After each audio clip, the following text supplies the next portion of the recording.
Hello mga grade 7, this is Tutor Marife. Tuturuan ko kayo ngayon ng application of properties of real numbers. Ano-ano yung mga natutunan nating properties of real numbers?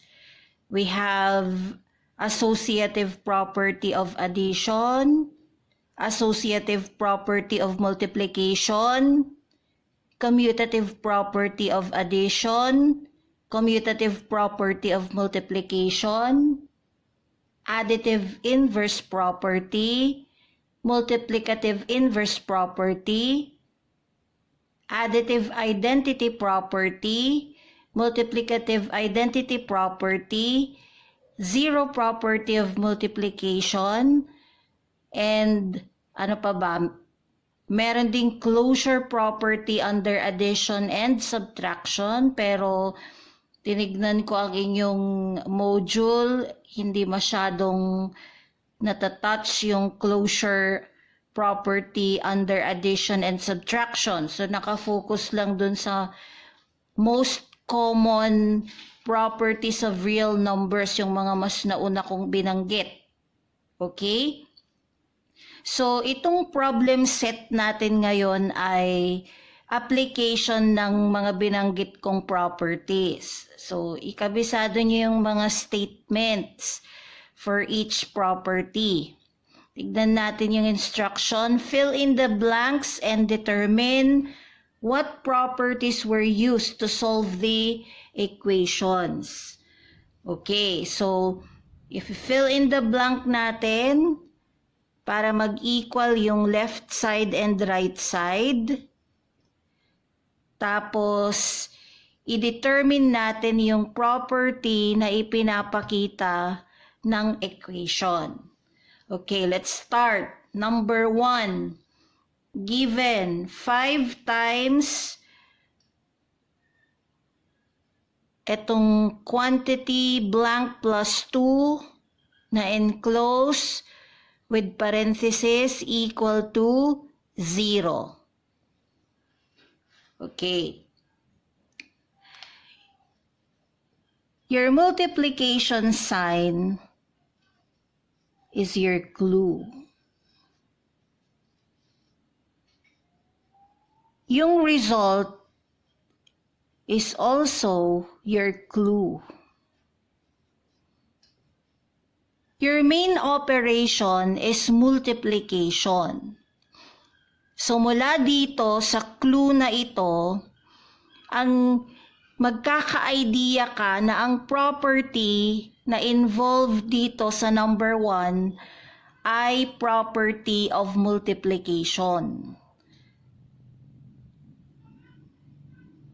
Etong result na 0 sa right side, ang finally makakatulong para ma-determine mo specifically anong property involving multiplication yung nai-apply sa equation. Remember yung 0 property of multiplication?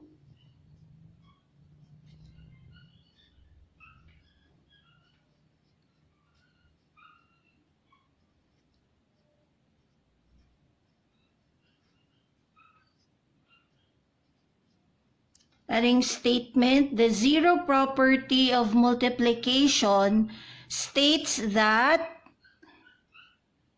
any number multiplied by 0 is always equal to 0. Any number multiplied by 0 is equal to 0.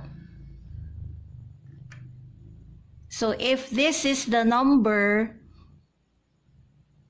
multiplied by 0 is equal to 0, this expression must be equal to 0.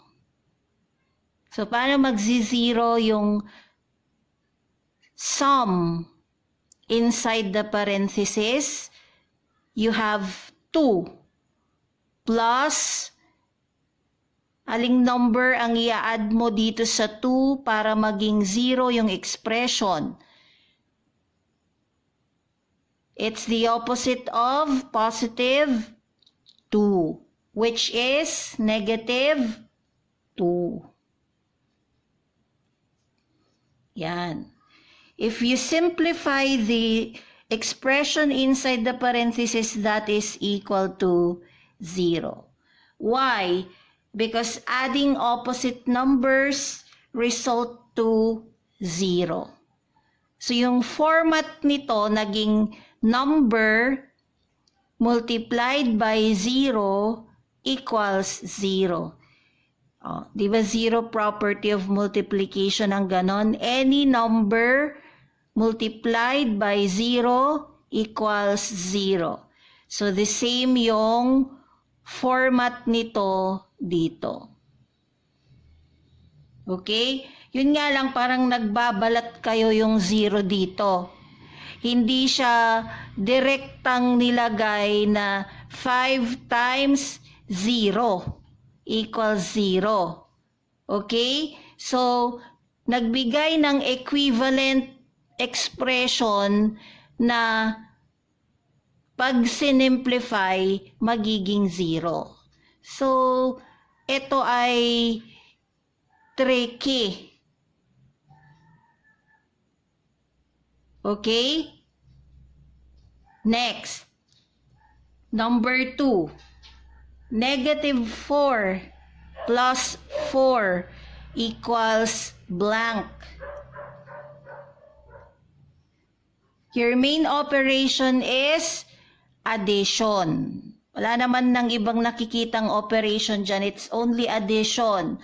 So from the list of your properties, ang i-consider mo lang as your options ay yung listahan mo for properties of addition. Okay, next clue. Tignan mo yung numbers being added. Negative 4 and 4.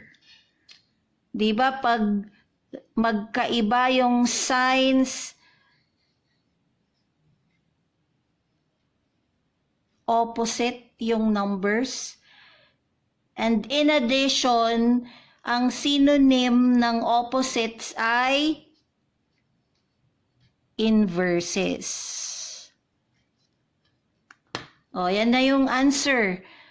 Addition, tapos inverses. So, ang applied property dito ay additive, inverse,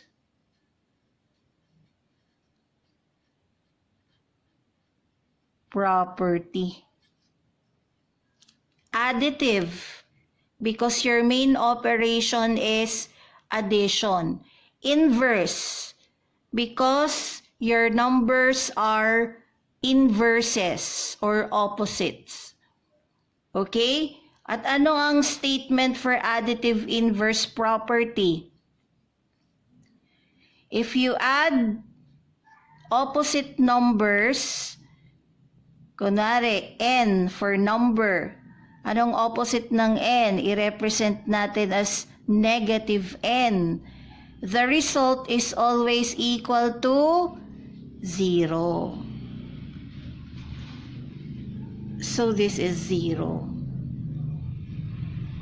Next, negative 6 plus 0 equals blank. So ano yung clues? Your main operation is addition. Wala nang ibang operation dyan. Addition lang. So, additive. Additive. Next clue. One of the addends is 0. Di ba merong property na any number plus 0 equals the number itself.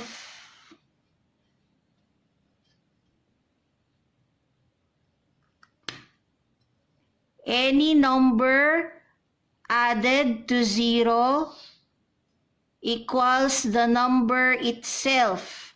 Ito pa rin yung result. So, anong property yan? Additive identity property.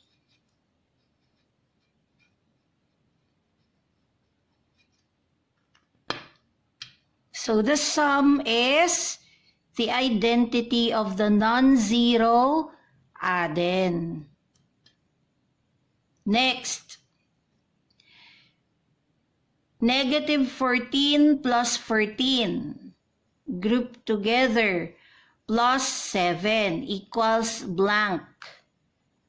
Oh, from the previous, ito pala, from number 2, if you are adding inverses or opposite numbers, the result is always equal to 0. Diba pag sinimplify mo din ito,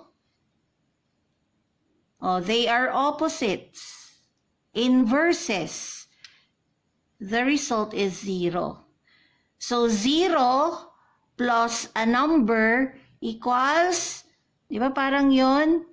What is your main operation? This is your main operation. So, additive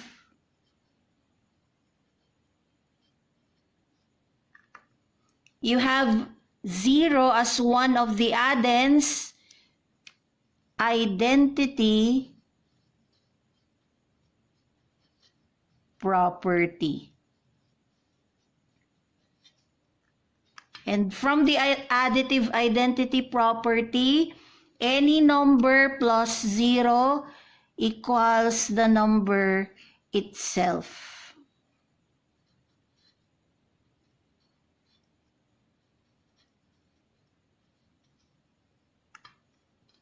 Any number added to 0 equals the number itself.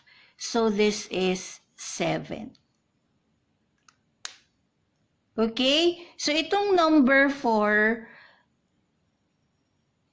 parang yung number 1 na yung 0 ay nakatago mula dito. Nakatago dito. So, kailangan mong kunin muna yung sagot nito para lumabas yung 0 na yan. So, nagtatago siya dito.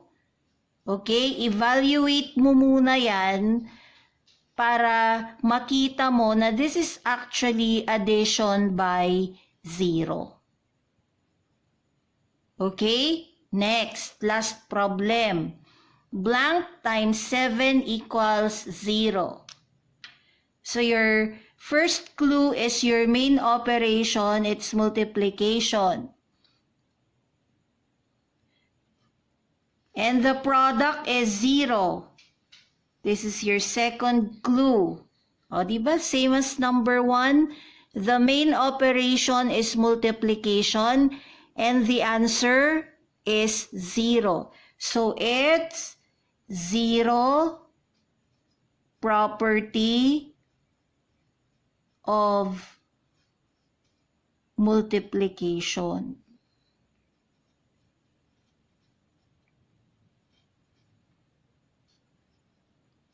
Any number times 0 is always equal to 0.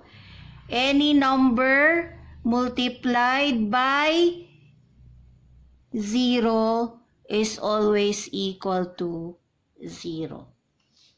Okay? So, bago ko i-end ang video na to, ito yung gusto kong i-point out. Kasi I'm sure may mga nako-confuse. Pareho kasing nagagamit as a clue ang 0. Okay?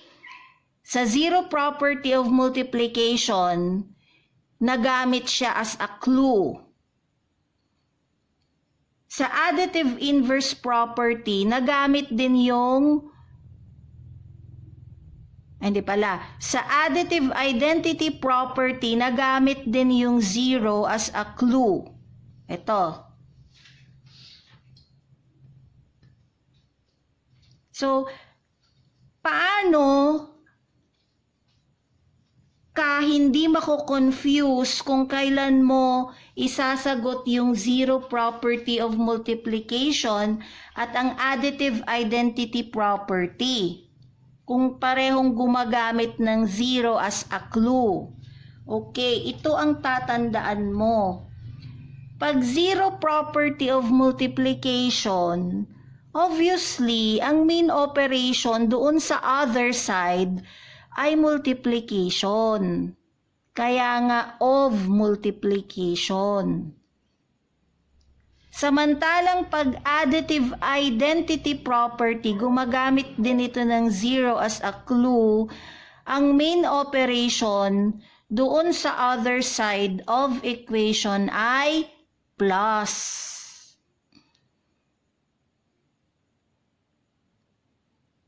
So yun yung pwede mong gamitin na pang-distinguish mo between zero property of multiplication and additive identity property. Okay?